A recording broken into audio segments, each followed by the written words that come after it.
மருத்துவம் முதல் பொறியியல் வரை உங்கள் கனவுகளுக்கு சரியான முகவரி Indira group of educational institutions. Call 9841385858. எல்லா வானிலை மாற்றங்களுக்கும் பெஸ்டா இருக்கும் இந்த ரூபிலெக்ஸ் பெயிண்ட்ஸ். வர்ணம் பூசுவதற்கு மட்டுமல்ல, உங்கள் வீட்டை பாதுகாக்கவும் ரூபிலெக்ஸ் பெயிண்ட்ஸ். தோராயமா ஒரு 3.6 லட்சம் கோடி. அப்பா, பெரிய நம்ம தமிழ்நாட்டு பட்ஜெட் அவ்வளோதான் நினைக்கிறேன். அவ்வளோ பெரிய பணம். அதற்கு ட்ரம்ப்புடைய அலுவலகம் இன்ன வரைக்கும் பதில் சொல்லலை. கேட்டா இல்லை, கணக்கு பார்த்துட்டு இருக்காப்புல ட்ரம்ப். இன்னும் வந்து இது இப்படி ஆயிருக்காது, ஏதோ தப்பு இருக்கு அப்படிங்கிற மாதிரி சொல்றாங்க. ஏங்க, அமெரிக்காவுக்கு இவ்வளவு செலவுனா ஈரானுக்கு என்னங்க செலவாயிருக்கும்? சண்டையில் அடிச்சவனே இப்படி ஹாஸ்பிட்டலில் படுத்திருக்கான்னா அடி வாங்கினவன் நிலைமை என்ன அப்படிங்கிற மாதிரி. தரை வழியாக தாக்கினால் மட்டும்தான் ஈரானை வீழ்த்த முடியும். ட்ரெடிஷ்னல் இதுக்குள்ள போறாங்க. ஆனால் தரை வழியாக தாக்குவதற்கு 40 லட்சம் வீரர்கள் வேண்டும். இனி வந்து வான்வெளி தாக்குதல் வேஸ்ட். அப்ப தரைவழி தாக்குதல் நடத்த முடியுமா? இந்த கேள்வி கூட கேட்டீங்க, ஈரான் எப்படி தாக்கு பிடிச்சாங்கன்னு.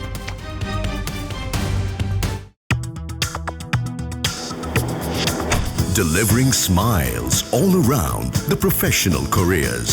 Reach us to reach them. ஆகாயம் நேயர்களுக்கு வணக்கம். அமெரிக்கா ஈரான் சண்டையில் அமெரிக்கா கிட்டத்தட்ட 3750 கோடி US டாலர் செலவு பண்ணியிருக்கிறதா சொல்கிறாங்க. இந்த கணக்கு முதல்ல எப்படி வந்துச்சு, இவ்வளோ பணம் செலவு பண்ணாமே என்ன ஆச்சு அப்படின்றது பென்டகனில், US பென்டகனில் ஒரு பெரிய விவாதமாக போயிட்டுருக்கு. விரிவாக பேச போகிறோம் எழுத்தாளர் திரு புதுமடம் ஹலீம் அவர்கள் கூட. வணக்கம் சார். வணக்கம். அமெரிக்கா சந்திச்சுட்டு இருக்கக்கூடிய எக்கனாமிக் கிரைசிஸுக்கு நடுவில் இவ்வளோ பெரிய எக்ஸ்பெண்டிச்சரை இந்த சண்டையில் போடுறது வேஸ்ட்டுன்னு பலதரப்பட்ட மக்கள் ஏற்கனவே சொன்னாங்க. நீங்களும் பேசியிருக்கீங்க. பென்டகன் இதை கையில் எடுத்து முதல்ல இந்த அமௌண்ட்டுக்கு எப்படி நீங்கள் அரைவானீங்க? இதுதான் செலவா, இதோட கம்மியாச்சா அதிகமாச்சா, இந்த செலவுடைய அவுட்கம் என்னன்ற மாதிரி பல கேள்விகள் எக்ஸப்ட் உட்பட பலர் கேட்டிருக்கிறாங்க. முதல்ல அமெரிக்கா கையை மீறி செலவு பண்ணிட்டாங்களா? எப்படி செலவுகளை சமாளிக்க போகிறாங்க? இது கைமீறிய செலவுன்னு தான் சொல்கிறாங்க. என்னன்னா, பென்டகன் அந்த பாராளுமன்ற துறை அவர் தான் பார்க்குறாரு. அவர் தான் பாதுகாப்புத்துறை அமைச்சர் பீட்டர். அவர் வந்து நேற்று சொன்ன விஷயம் என்னென்னா, இந்த 37.5 பில்லியன் US டாலர், கிட்டத்தட்ட நீங்கள் சொன்ன மாதிரி 3750 கோடி டாலர் USD. ஆமாம், USD. அதை இந்திய பணத்துக்கு பார்த்தோன்னா எனக்கு தெரிஞ்சு தோராயமாக ஒரு 3.6 லட்சம் கோடி. அப்பா, அது பெரிய நம்ம தமிழ்நாட்டு பட்ஜெட் அவ்வளோதான் நினைக்கிறேன். அவ்வளோ பெரிய பணம் செலவு பண்ணாங்க. பொதுவாக வந்து இந்த மாதிரி போர் விஷயத்துக்கு பென்டகன் வந்து அனுமதி கொடுக்கும். இவ்வளோ பட்ஜெட்டு, இவ்வளோ பட்ஜெட்டு, அதுதான். ஆமாம், பணம் கொடுத்தா அது திருப்பி கிடைக்கணும் அப்படின்னு கொஞ்சம் கொஞ்சமாக தான் அனுமதி கொடுப்பாங்க. அங்கங்கே என்ன சொல்கிற வியட்நாமில் கொஞ்சம். ஆமாம், இது ட்ரம்பே தலையிட்டு கொடுத்தே ஆகணும்னு சொன்னதுனால செனட் சபை வந்து அனுமதி கொடுக்கணும். ஏன்னா செனட் சபையில் 3/2 பங்கு அனுமதி கொடுத்தா தான் இந்த அப்ரூவல் கிடைக்கும். இப்போ செனட் சபை 100 பேர் இருக்காங்கன்னு வைங்களேன், 100ல் கிட்டத்தட்ட ஒரு 70 பேராவது அனுமதி கொடுக்கணும், அப்ரூவ் பண்ணணும். அப்போ தான் வந்து பென்டகன் அனுமதி கொடுக்கும். பென்டகன் அது கேள்வி கேட்கும். நிறைய ஃபார்மாலிட்டிஸ் இருக்குது. அதன் அடிப்படையில் கொடுத்த அந்த பட்ஜெட்டை தாண்டி போயிடுச்சுன்றாங்க. அதான் என்னமோ பெட்டி கடையில் வந்து கணக்கு எழுதணும், கூட்டி கழிச்சு பார்த்தா சொன்னதை விட கூட போயிடுச்சியா அப்படின்னு சொல்லுவாங்கல்ல. இது என்னையாது ஒரு சீரட்டட்டிலே எழுதிங்க கணக்கை, அவங்க கணக்கு பூரா எழுதி பார்த்தா என்ன இவ்வளோ வந்திருக்கு, 37.5 பில்லியன் எப்படி வந்திருக்கு, ஒரு பைசா கூட லாபம் வரல.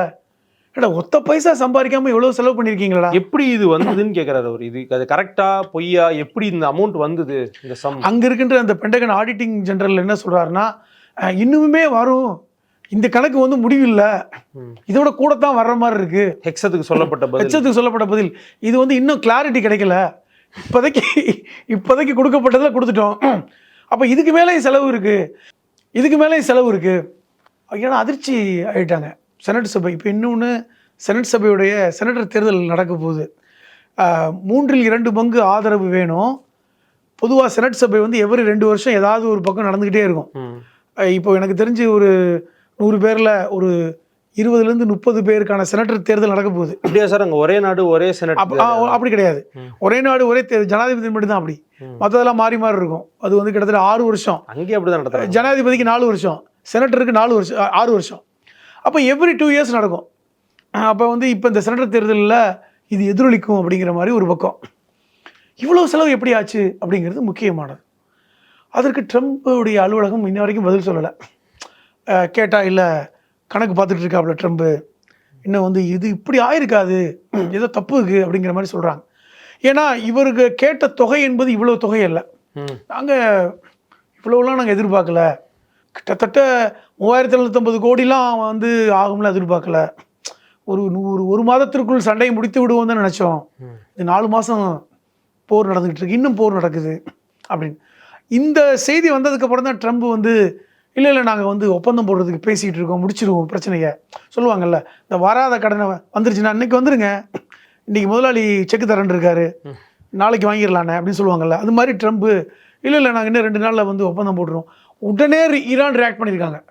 யாரும் எங்கள்கிட்ட பேசவும் மாட்டாங்க, ஒப்பந்தமும் நடக்க போகிறது இல்லை, அவங்க ஒமானோட ஒப்பந்தம் போட இனி நாங்கள் ஒப்பந்தமே கிடையாதுன்ட்டாங்க. நீங்கள் சொல்ல மாதிரி ஒமானோட ஒப்பந்தம் போட்டு நாங்கள் ஹார்மோஸை பிரிச்சுக்க போகிறோம் அப்படிங்கிறது.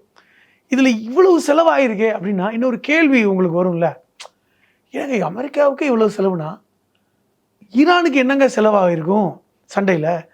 அடித்தவனே இப்படி ஹாஸ்பிட்டலில் படுத்திருக்கான்னா அடி வாங்கினவன் நிலைமை என்ன அப்படிங்கிற மாதிரி. ஏன்னா இன்னொரு பக்கம் ஈரானுக்கு வந்து பொருளாதார தடை உட்பட பல்வேறு சிக்கல்களும் இருக்குது. ஒரு 40 வருஷமாக பொருளாதார தடை விதிக்கப்பட்ட நாடு, பல லட்சம் கோடி ரூபா வந்து வெளியே இருந்து வர முடியலை. பட் ஈரான் எப்படி தாக்கு பிடிக்கிறாங்க அப்படின்னு பார்த்தால் அதில் ரொம்ப சுவாரஸ்யமான 2-3 விஷயங்களை சொல்கிறாங்க. ஒன்று, அதுக்கு முன்னாடி சொல்லிடுறேன், இதே எச்சத் ஒரு வார்த்தை சொல்லியிருக்காரு, இனி வான்வெளியாக தாக்கி ஈரானை வீழ்த்த முடியாது, தரை வழியாக தாக்கினால் மட்டும்தான் ஈரானை வீழ்த்த முடியும். ட்ரெடிஷ்னல் இதுக்குள்ளே போகிறாங்க. ஆனால் தரை வழியாக தாக்குவதற்கு 40 லட்சம் வீரர்கள் வேண்டும். இன்னொரு 3000 கோடி 40 லட்சம் வீரர்கள் வேண்டும், அப்பொழுதுதான் வீழ்த்த முடியும். அப்படின்னா என்ன அர்த்தம்னா இனி வந்து வான்வெளி தாக்குதல் வேஸ்ட்டு. அப்போ தரைவழி தாக்குதல் நடத்த முடியுமா? இந்த கேள்வி கூட கேட்டீங்க, ஈரான் எப்படி தாக்கு பிடிச்சாங்கன்னு. இதே ஈரானுக்கு பக்கத்தில் இருக்கின்ற ஈராக்கை வீழ்த்தி சதாம் ஹுசைனை தூக்கிலிட்ட நாடு அமெரிக்கா. பட் பரப்பளவில் வந்து ஈரான் பல மடங்கு. அதுதான் சொல்ல வரேன். ஈரானுக்கு ஈராக்குமான வித்தியாசம் என்னன்னா, ஈராக் வந்து ஒரு சமதளமான நாடு, ஆனால் ஈரான் அப்படி அல்ல. சின்ன நாடு கூட. சின்ன நாடு அல்ல, ஈராக் சொல்றேன். ஈராக் சின்ன நாடு. ஈராக்குமே நிலப்பரப்பில் பெருசு தான். பட் ஈரானுடைய அந்த ஜியோகிராஃபிக் இருக்கு, அந்த புவி, அது வந்து பார்த்தீங்கன்னா உங்களுக்கு வந்து உயரமான மலைத்தொடர் உள்ள நாடு.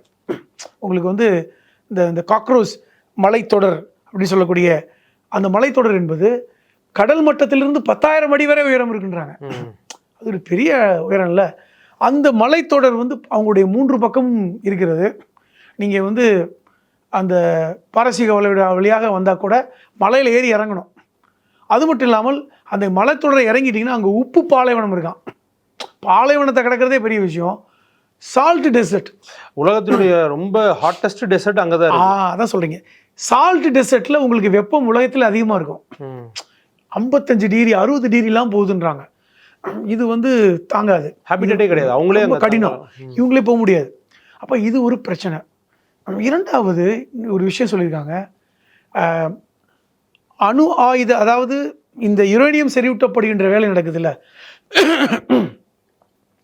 இந்த அணு ஆயுத செறிவூட்டப்படுகின்ற வேலை இந்த மலையின் அடிவாரத்தில் அதாவது ஒரு நகரமே உருவாக்கி வச்சிருக்காங்க ஈரானில் அப்படிங்கிற தகவல் சொல்கிறாங்க. இப்போ ஏற்கனவே உங்களுக்கு ஞாபகம் இருக்கும், இந்த 4 மாதத்துக்கு முன்னாடி அமெரிக்கா வந்து இந்த பங்கர் பஸ்டர் வெடிகுண்டு மூலமாக இந்த சில இடங்களில் இந்த ஃபோர்டிகோ, இஸ்பஹான், இந்த இடத்துலலாம் போய்ட்டு ஒரு பங்கர் பஸ்டர் போட்டாங்க. இந்த பங்கர் பஸ்டர் வந்து 100 மீட்டர் வரைக்கும் கீழே போய் தாக்கும். ஆனால் அது தாக்கியுமே எந்த அணு உலைகளும் அழிக்கப்படலைன்னு ஒரு செய்தியை இதே ட்ரம்ப் தான் சொன்னார். கமேனியை தாக்குன அந்த டெக்னிக்கை. ஆனால் அதை விட ஆழமாக இருக்கிறது ஒன்று. இன்னொரு முக்கியமான செய்தி, ஈரான் வைத்திருக்கின்ற விலை குறைந்த ஏவுகணைகள். இப்போது உதாரணமாக இந்த சில ஏவுகணைகள், அதாவது ஷஹீதி ட்ரோன்ஸ், அது கிட்டத்தட்ட ஷஹீத் தான், போய் முடிஞ்சிடும். ஷஹீதுனாவே முடிஞ்சுன்னு அர்த்தம். அதனால தான் அதுக்கு பேர் ஷஹீதி. இழந்துரும், அது காலி ஆகிடும். இந்த ஷஹீதி ட்ரோன்ஸ், சூசைட் ட்ரோன், அது சொல்லக்கூடாதுல்ல, அது பிரச்சனை. ஓகே, அது அர்த்தம் அதான். ஷஹீதி ட்ரோன் $20,000 உருவாக்கி வச்சிருக்கான். துர்க்கிஷ் டெக்னாலஜி இல்லையா? ஆமாம், $20,000. ஆனால் அந்த ட்ரோனை நீங்கள் வந்து செயலிழக்க வைப்பதற்கு $1 மில்லியன் செலவு பண்ணுறான் அமெரிக்கா. இன்டர்செப்டர்ஸ். இப்போ புரியுதா ஏன் செலவு குடிச்சுன்னு? ஏண்டா அவன் கொடுக்குறது டீ தான்டா, நீ அதை வாங்கி குடிக்கிறதுக்கு வந்து ஏன்னா 100 ரூபா கொடுக்குற அப்படிங்கிற மாதிரி சொல்லுவாங்கல்ல. அவன் 10 ரூபா செலவு பண்ண, இவன் 1000 ரூபா செலவு பண்ண வேண்டியிருக்கு. இப்போ இந்த அர்த்தத்தில் அவனை ஆயுதத்தை செயலிழக்க வைக்கிறதுக்கே இவ்வளோ செலவு பண்ணுறாங்க அப்படிங்கிறத இப்போ பென்டகன் சொல்கிறாங்க. ஏன் இவ்வளோ செலவு கூடியிருக்கு, ஈரான் மட்டும் எப்படி தாக்கு பிடிக்கிறாங்கன்னு ஆய்வு செய்த விஷயத்துக்கு அப்புறம் அவங்க அறிவிக்கிறாங்க. இதை ஈரான் அறிவிக்கலை, அமெரிக்கா சொல்கிறாங்க. அவங்க வந்து எல்லாம் விலை குறைந்த சீப்பான ஆயுதத்தை வச்சுருக்கான். ரிவர்ஸ் இன்ஜினியரிங்லேயும் எதுவும் இல்லை. அதே மாதிரி சொல்ல போனால் இந்த ஷஹீதி போட்ஸ், இப்போ நீங்கள் ஹார்மோஸை சுற்றி பார்த்தீங்கன்னா 1 டைம் போட் போய் மோதும் வெடிக்கும். ஒரு கப்பல் வந்து எத்தனாயிரம் கோடி, பில்லியன்ஸ். அதை போய் மோதி மோதி வெடிக்க வைக்கிறதுக்கு இவன் வந்து செலவை இவ்வளோ கம்மியாக பண்ணுறான். இப்போ இந்த மாதிரியான டெக்னாலஜியை ஈரான் பயன்படுத்துறதுனால தான் அவங்களுக்கு தாக்கு பிடிக்க முடியுது. அஃப்கோர்ஸ் ஈரான் வந்து சேதம் இருக்குது, ஈரானில் மக்கள் இருக்காங்க. இதுவரை போரில் வந்து கிட்டத்தட்ட 3000 பேர் தான் சொல்கிறாங்க. அது சிவிலியன்ஸ் நிறையா, குழந்தைகளே வந்து கிட்டத்தட்ட 300 - 400 குழந்தைகள் இருக்காங்க. ஸ்கூலு ஒரு 18க்கும் மேற்பட்ட பள்ளிக்கூடங்கள், அதெல்லாம் சரிதான். ஆனால் பாதிப்பு என்பது அதிகமாக இருந்தாலும் செலவீனம் ஈரானுக்கு குறைவு அப்படின்னு. அதே நேரத்தில் இந்த பள்ளிக்கூடங்கள், சிவிலியன்ஸ், பாலம் இடிச்சதுலாம் சர்வதேச நீதிமன்றத்தில் எங்களுக்கு வந்து பணத்தை வாங்கி கொடுக்கணும்னு சொல்லி இவங்க போகிறதும் பார்க்குறோம். கிளைம் பண்ணதே கொடுக்கல. ஏற்கனவே $800 பில்லியன் அமெரிக்கா தரணும். 40 வருஷமாக பொருளாதார தடை விதிக்கப்பட்ட ஒரு நாடாக நாங்கள் இருக்கிறோன்னு ஒரு பக்கம். இது ஒரு பக்கம் இருந்தாலும் ஒரு விஷயம் ரொம்ப கிளியராக ஸ்டேட்மெண்ட், ஈரானை அமெரிக்காவால் வெற்றி கொள்ள முடியாது. அப்படி தரை வழியாக செல்ல வேண்டுமென்றால் 40 லட்சம் வீரர்கள் வேணும். அது வியட்நாமை விட 10 மடங்கு. கிட்டத்தட்ட வியட்நாமுக்கு போனதே 4 லட்சம் வீரர்களுக்குள்ள தான். 40 லட்சம் வீரர்கள் கேட்குறாங்க. ஏற்கனவே வியட்நாமில் போயிட்டு தப்பிச்சு பொழைச்சி வந்தது பாதி பேர் தான். இது ஒரு பக்கம். இப்போ இந்த பிரச்சனையில் இன்றைக்கி வந்து இந்த பிரச்சனை தான் இன்றைக்கி வந்து வருகின்ற செப்டம்பர் மாதம் நடக்கின்ற செனட்டர் தேர்தலில் எதிரொலிக்கும் அப்படிங்கிறது முக்கியமானது. ஏனென்றால் 75% அமெரிக்கர்கள் சர்வே நடந்திருக்கு. இப்போது இது வாஷிங்டன் போஸ்ட் ஒரு சர்வே என்ன போட்டிருக்காங்கன்னா, இப்போ ஆதரவு எப்படி இருக்குது ட்ரம்புக்கு, அது நடத்துவாங்கல்ல. இந்த செனட்டர் தேர்தல் யாருக்கான சாதகமானதுன்னா 75% பேர் போர் நிறுத்தம் ஏற்பட்டு அமெரிக்க படைகள் வந்தால் மட்டும்தான் நாங்கள் ட்ரம்புக்கு ஆதரவு. எங்களுக்கு வந்து கிட்டத்தட்ட இத்தனை லட்சம் கோடி செலவுங்கிறத இன்னைக்கு பெண்டகன் சொல்கிறீங்க. இது யார் தலையில் விழும்? இது தேவையில்லாத காஸ்ட். பல்வேறு இப்போ செனட்டருக்கு போட்டியிடுகின்ற டெமோக்ராட்டிக் கட்சியை சார்ந்தவர்கள் இதை சொல்கிறாங்க. டெமோக்ராட்டிக் கட்சி சார்ந்தவங்க இதை சொல்கிறாங்க. 6000 கிலோமீட்டர் இது மைல், கிட்டத்தட்ட 10-12,000 கிலோமீட்டர் தூரத்தில் இருக்கின்ற இஸ்ரேலுக்காக நீங்கள் போய் செலவு பண்ணுற காசை இங்கே இருக்கின்ற மக்களுக்கு ஹெல்த்துக்கு செலவு பண்ணலாமே, இங்கே இருக்கின்ற மக்களுக்கு பல்வேறு சலுகைகள் கொடுக்கலாமே அப்படின்னு இன்றைக்கி பிரச்சாரம் பண்ணுறாங்க. இது மக்கள் மத்தியில் எடுபடுது. தேவையில்லாத போர், ஒரு லாபம் இல்லை. ஆக்சுவலாக அவங்களுக்கு லாபம்னு பார்த்தா பெரிய அளவில் எதுவுமே இல்லை சார். வெனிசுலாலே எண்ணெய் கிடச்சிது, இங்கே எதுவுமே அவங்களுக்கு கிடைக்கல. இல்லை, வெனிசுலாவில் கூட எண்ணெய் வயல்களை கைப்பற்றியிருக்காங்க. ஆனால் எண்ணெய் எடுப்பதற்கு இன்னும் 5 வருஷம் ஆகும். பெரிய அளவில் அந்த எண்ணெயும் 5 வருஷம் ஆகும். ஏன்னா அது இந்த ப்ராசஸ் நடக்குது. ஸோ அதனால் வந்து அது பெரிய நஷ்டம் இல்லை அவர்களுக்கு. இப்போ இல்லைனாலும் இன்னொரு 5 வருஷத்துக்கு அப்புறம் ட்ரம்ப் காலத்துக்கு அப்புறம் அது ஒரு லாபத்தை கொடுக்குன்னு வைங்களேன். அந்த கிரெடிட் வந்து அந்த பிரசிடென்ட்டுக்கு போகும். இடத்த வாங்கி போட்ட மாதிரி தான். இடத்த வாங்கி போட்டால் பிள்ளைக்கு ஹெல்ப்ஃபுல்லாக இருக்கும்ல, அந்த மாதிரி தான். ஆனால் இந்த ஈரான் விஷயத்தில் ஒரு மண்ணும் இல்லை. இப்போ இஸ்ரேலுக்காக இவ்வளவு பணத்தை செலவு பண்ணணுமா அப்படிங்கிறது தான். அது அடிப்படையில் பார்த்தால் அது மத நம்பிக்கை, அந்த ப்ரோஜீனிஸ்டாக இருக்கக்கூடிய எண்ணங்கள், அகண்ட இஸ்ரேல் வந்தால்தான் அது தங்களுடைய மேசியா வருவார், ஜீசஸ் வருவாருங்கிற அந்த நம்பிக்கையோடு தொடர்புடையது. இதெல்லாம் பார்க்குறோம். ரெண்டாவது 5 விழுக்காடு இருக்கின்ற யூத மக்கள் பெரிய இடத்துல இருக்காங்க, யூத லாபி. அதெல்லாம் இன்றைக்கி ஒரு வெறுப்பை மக்களுக்கு, அந்த அமெரிக்க மக்களுக்கு கொடுக்குறது. தேவையில்லாமல் இவங்களால் நம்ம வந்து கஷ்டப்பட்டுக்கிட்டு இருக்கோம் அப்படின்னு ஒரு எண்ணம் வந்திருக்கு. அந்த எண்ணத்துடைய வெளிப்பாடு தான் இன்றைக்கி இந்த ரிஃப்ளெக்ஷன். இன்னொரு முக்கியமானது, இப்போ அடுத்த மாதம் இஸ்ரேலில் தேர்தல் நடக்குது. நெத்தன்யாகு பிரதமருக்கான தேர்தல். நெத்தன்யாகு மேலே ஏகப்பட்ட பிரச்சனை. இந்த ஆள் வந்ததுலேருந்து போர் தான் பண்ணுறாரு, ஒளி நாட்டுக்கு எதுவும் பண்ணலை. இஸ்ரேலுடைய எக்கனாமி ரொம்ப போயிடுச்சு. இப்போது இஸ்ரேலுடைய எக்கனாமி மிகப்பெரிய அளவில் பாதிச்சிருக்கு. ஏன்னா அவர் கவனம் ஃபுல்லாக போர் தானே இருக்குது, இங்கே ஒன்றும் பண்ணலை. அதை விட எதிர்க்கட்சி தலைவர் இருக்கிற அந்த கட்சி, இவங்க வந்து லிக்விட் கட்சி. எதிர்க்கட்சி என்ன சொல்ல ஆரம்பிச்சிட்டாங்கன்னா, நாங்கள் ஆட்சிக்கு வந்தாலும் நெத்தன்யாகு செஞ்சது தான் செய்வோம் அப்படிங்கிறது. எப்படி போகுதுன்னா, 2 கட்சி யார் ஜெயித்தாலும் நெத்தன்யாகு பிரதமர், எதிர்க்கட்சிக்காரங்களுக்கு ஒரு ஒரு ஒரு அமைச்சர் பதவி கொடுத்துட்றோம், ஒருவேளை நீங்கள் வெற்றி பெற்றாலும் நெத்தன்யாகு பிரதமர் அப்படிங்கிற மாதிரி ஒரு அண்டர்ஸ்டாண்டிங்கில் இப்போ வந்துட்டாங்க. அப்போ எதிர்க்கட்சி ஆளுங்கட்சிங்கிற இப்போ இது இல்லாமல் ஒட்டுமொத்த இஸ்ரேலுடைய நலன், நம்ம இஸ்ரேலுக்கு ஒரு அகண்ட இஸ்ரேல் அல்லது இஸ்ரேலுக்கான அத்தனை நலவுகளும் ட்ரம்ப் ஆட்சியில் மட்டும்தான் நடக்க முடியும். இன்னும் 2 வருஷம் தான் காலம் இருக்குது. இந்த 2 வருஷத்தில் நாம் சாதிக்கவில்லை என்றால் இஸ்ரேலுடைய கனவு கலைந்து விடும். அப்போ எதிர்க்கட்சியும் ஆளுங்கட்சியும் இன்றைக்கி சேர்ந்து ஒரு அக்ரிமெண்ட் போட ஆரம்பிச்சிட்டாங்க. மக்கள் மத்தியில் வேணால் அவங்க நிற்கலாம். இப்போ மக்களுக்கு வேறு சாய்ஸே கிடையாது. ஒன்று அவனை தேர்ந்தெடுக்கணும், இல்லை இவனை தேர்ந்தெடுக்கணும். ஆனால் யார் தேர்ந்தெடுத்தாலும் இவர்கள் தான் இப்படி தான் நடக்க போகுது. ஏன்னா எதிர்க்கட்சியுடைய தலைவர் 4 நாட்களுக்கு முன்பு ஒரு ஸ்டேட்மெண்ட் கொடுத்துருக்கார். பாலஸ்தீனம் இனிமேல் இஸ்ரேலோட ஒரு பகுதி. இது ரொம்ப புதுசு. ஏன்னா இப்போ நெத்தனியாவோட கட்சி வலதுசாரி, இந்த லிக்விட் கட்சி, அது முழுக்க முழுக்க பாலஸ்தீனம் இஸ்ரேலின் ஒரு பகுதி என்று சொல்லும். ஆனால் எதிர்க்கட்சியாக இருக்கிறவங்க அப்படி சொல்ல மாட்டாங்க.